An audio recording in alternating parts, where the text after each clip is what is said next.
I just drove 4 hours to the nearest beach a couple days ago. If you follow my Instagram or have subscribed to my email newsletters, you probably have known that already.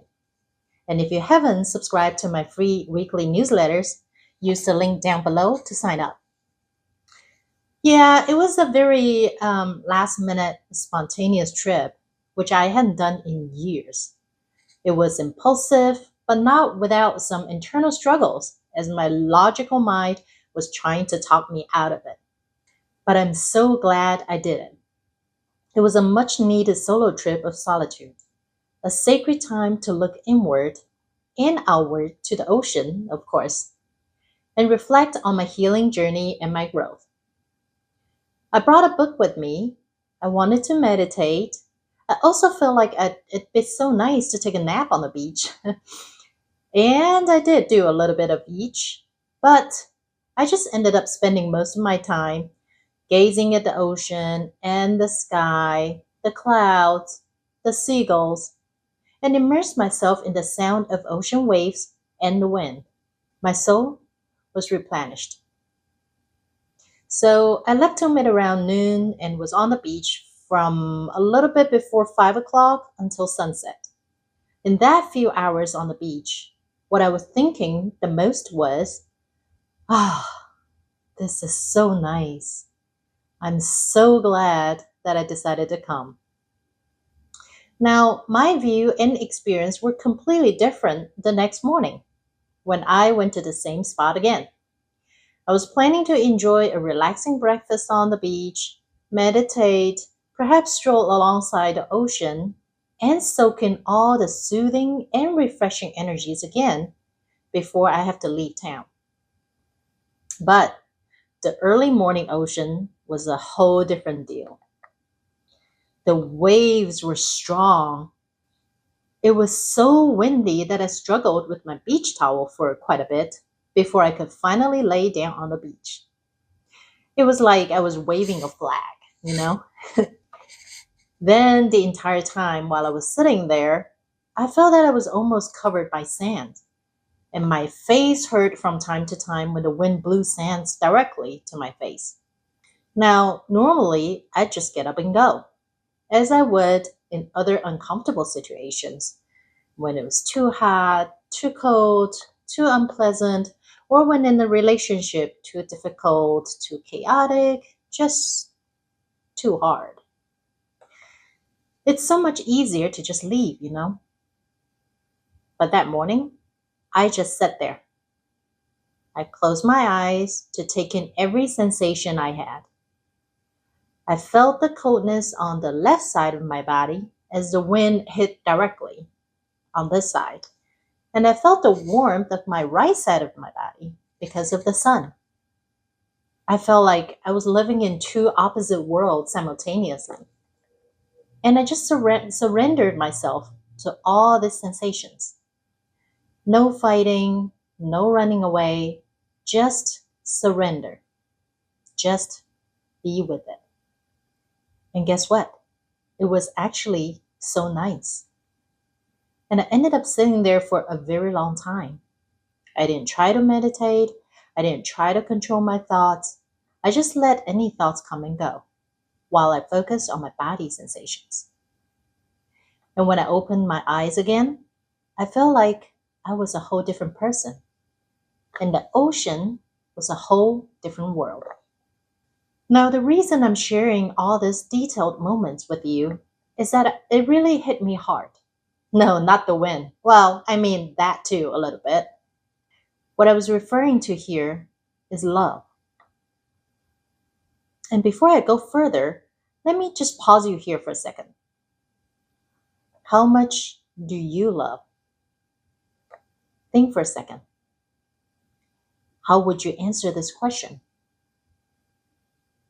Is it so much I'd do anything as long as I was with you? Or I love you so much that I can't imagine my life without you? Yeah, I totally just Googled that question. And those are a couple of the top results. But you see, these answers all focused on what I would do, right? What about the you? Do you or would you love him or her, whether it's your lover, your children, your best friends? Would you love them fully for exactly who they are? You see, the ocean is the ocean. It was calm and soothing and beautiful and replenishing on one day, and then moody and wild, and even a bit of this stay away from me or I'll bite, or on another day, right? But the ocean is the same ocean. Do you love it only on those good days? Or do you love it and accept all that it is? Now, I'm a newbie when it comes to romantic relationships, so I'm not trying to teach you how to love here. In fact, I can probably learn from most of you, okay? I just wanted to share my reflections with you. As I look back on my previous relationships during my healing journey, it became obvious that we tend to love better when things were calm and easy. We probably all know we should love someone for who they are, right? But that's so much easier said than done. As the sands were hitting and hurting my cheeks, trust me, I thought about getting up and leaving multiple times. Why should I keep myself in an uncomfortable position or situation? I'm here for a vacation, right? Remember?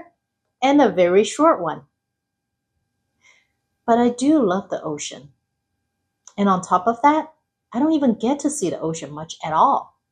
It's like the nearest one is 4 hours away.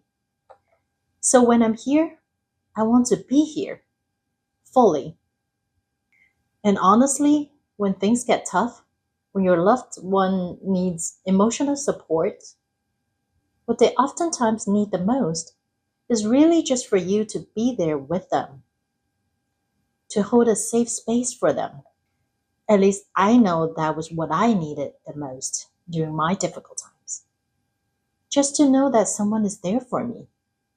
That's all. That's all I needed. They didn't need to do anything.